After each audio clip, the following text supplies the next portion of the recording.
Baik pemirsa, kita mulai kembali perbincangan kita di sini. Saya langsung ke Mas Noel. Mas Noel, kita tahu sebelumnya Pak Prabowo sering memuji program-program dari Presiden Joko Widodo ketika memimpin begitu ya. Mas Noel, apa iya Pak Prabowo akan membiarkan Pak Presiden Jokowi akan mengatur-ngatur pemerintahan Pak Prabowo nanti jika memang terpilih sebagai Presiden, Mas Noel? Pertama gini, Pak Prabowo itu bukan anak kecil. Kedua, Pak Jokowi sadar betul bahwa presiden selanjutnya adalah Pak Prabowo. Nggak bisa dipetak konflik lah dua orang ini. Karena dua orang ini adalah sosok pemimpin yang berorientasinya bicara tentang masa depan bangsa ini. Tidak bicara tentang soal siapa mengintervensi siapa. Tapi setiap individu ini itu pasti punya pemikiran-pemikiran tersendiri. Dan itu memiliki otoritas. Otoritas itu sangat dihargai oleh Pak Jokowi. Begitu sebaliknya juga Pak Prabowo sangat menghargai Pak Jokowi ya sebagai mantan atasannya hari ini.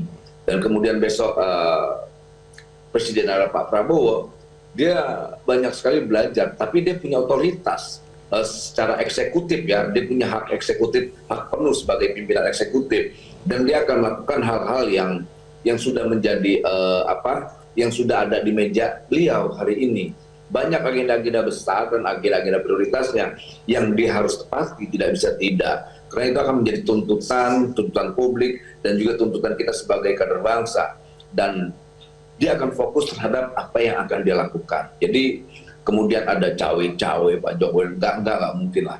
Saya rasa Pak Jokowi sudah tahu Pak Prabowo ini karakter seperti apa, orangnya seperti apa. Ini orang punya totalitas, punya gagasan, kecuali Pak Prabowo itu sosok orang hasil katrolan lah gitu ya, hasil dia itu baca buku, pinter, cerdas dan sebagainya. Soal gagasan saya rasa Pak Prabowo tidak bisa diragukan lagi lah.